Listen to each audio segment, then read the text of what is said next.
So hello guys, मैं हूँ talker और आप है टॉकिंग विद टॉकर पे।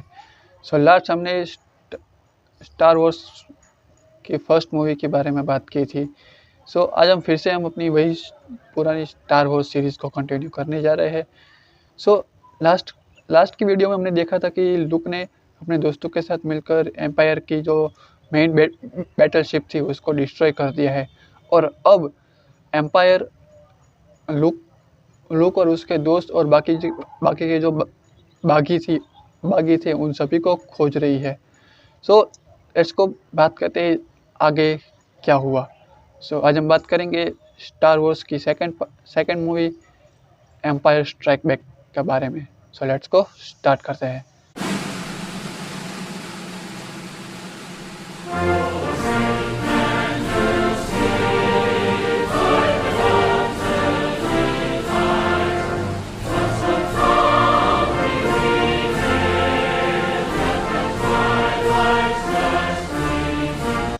सो अब लूक और उसके दोस्त और उसके साथ बागी सब आ चुके हैं एक ऐसे प्लेनेट पे जहाँ पर दूर दूर तक आपको बर्फीला रेगिस्तान और उसके अलावा कुछ नहीं देखने को मिलेगा। अब लूक जो है उस प्लेनेट पे बाहर कुछ ढूंढने के लिए निकला है। सो पता नहीं वो क्या था। मतलब जब आप मूवी की शुरुआत होती है तब उसे एक मीटियोराइट जैसा कुछ उस प्लेनेट पे गिरता हुआ दिखा था। सो बस उसी की खोज में वो निकला था, बट तभी वहाँ पर उस पर कोई हमला कर देता है, एक बर्फीला प्राणी, और वो उसे लेकर अपने गुफा में चला जाता है। अब वहाँ पर जब लूक को होश आता है तो वो अपने आप को बंधा हुआ पाता है, अपने आप को वो छुड़वाता है और उस बर्फीले प्राणी से बचकर निकलता है। अब वहाँ से तो वो बचकर निकल गया, बट शाम होने को आई थी और इस बर्फीले रेगिस्तान में बहुत तेज तूफान भी चलने लगा था। इस वजह से वो ज़्यादा देर तक चल नहीं पाता और वो वहीं के वहीं बेहोश हो जाता है।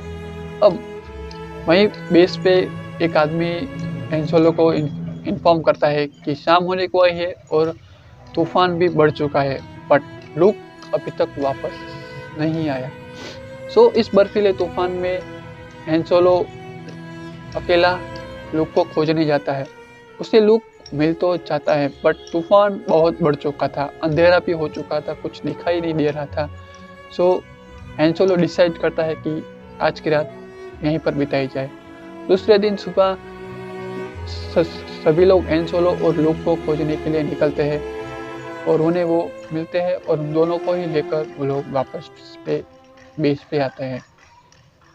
लूक की ट्रीटमेंट होती है और लूक बिल्कुल ठीक हो जाता है, पर तभी उन्हें एक रोबोट मिलता है जो एम्पायर का जासूसी रोबोट था, जिसको इंफॉर्मेशन निकालने भेजा था बागियों की कि आखिर वो कहाँ छुपे हैं, और वो इंफॉर्मेशन एम्पायर को मिल चुकी थी।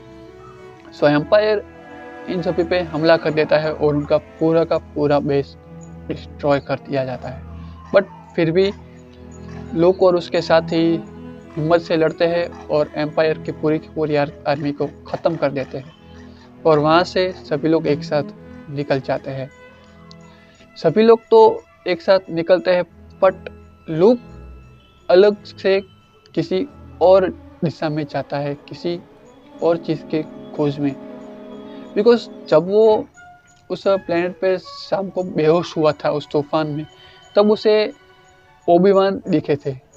उनकी परछाई या उसका वहम था, पता नहीं, बट वहाँ पर ओबी-वान ने कहा था कि मेरे एक मास्टर है, चढ़ाई मास्टर, जो तुम्हें पूरी तरह से ट्रेन कर सकते हैं चढ़ाई बनाने के लिए। सो तुम उसे खोजो। बस उसी की खोज में लूक R2-D2 के साथ निकल चुका था। अब आर्मी अब भी हैन सोलो, प्रिंसेस लिया और उनके पीछे थी। सो उनको अगर उनसे बचना है सो लाइटनिंग स्पीड से ट्रैवल करना ज़रूरी था ताकि वो उनसे बच सके। अब स्पेसशिप पूरा का पूरा तबाह हो चुका था, बिगड़ चुका था। सो लाइटनिंग स्पीड पकड़ना इम्पॉसिबल था। सो तभी उसे अपने एक दोस्त की याद आती है और वो उसके प्लेनेट पे जाते हैं। बट वहाँ पर वो वादा तो करता है कि वो लोग सेफ रहेंगे और वो उसकी स्पेसशिप ठीक कर देंगे। बट डार्थ वेडर के डर से उन्होंने एम्पायर से हाथ मिला दिया और हैन सोलो, प्रिंसेस लिया, C-3PO इन सभी को डार्थ वेडर के हवाले कर दिया। अब दूसरी ओर लूक को एक वीरान प्लेनेट मिला था जहाँ पर वो लैंड करता है और जेडाई मास्टर को खोजने की कोशिश करता है और उसे फाइनली जेडाई मास्टर मिल जाते हैं और उनके पास वो ट्रेनिंग शुरू करते हैं। बट जब आधी ट्रेनिंग तक वो पहुंचता था, अभी तक वो पूरी तरह से जेडाई और उसकी पावर्स को कंट्रोल करना नहीं सीखा था।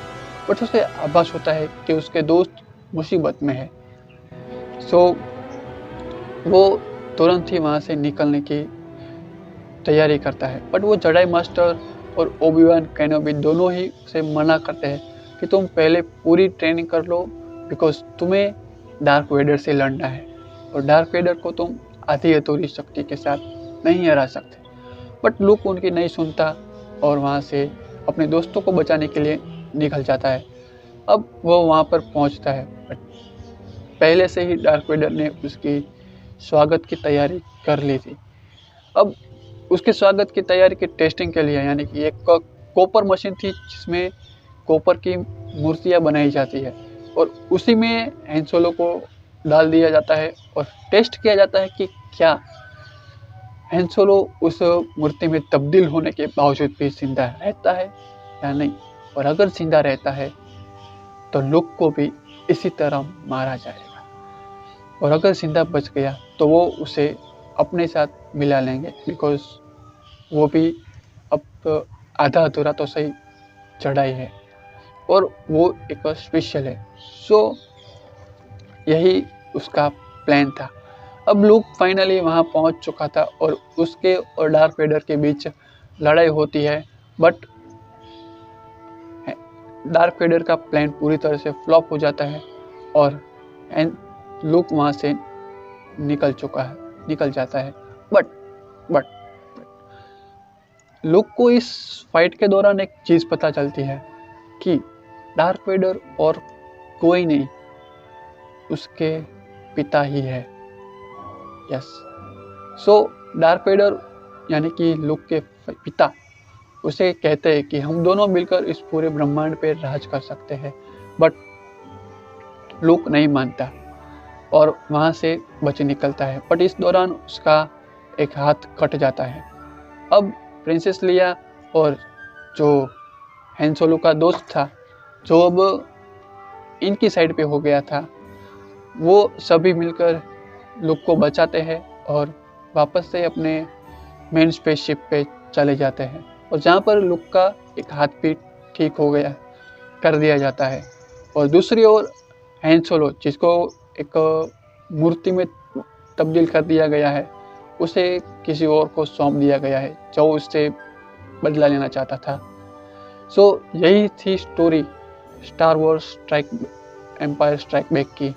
सो जल्दी मिलते हैं इसके नेक्स्ट पार्ट के साथ।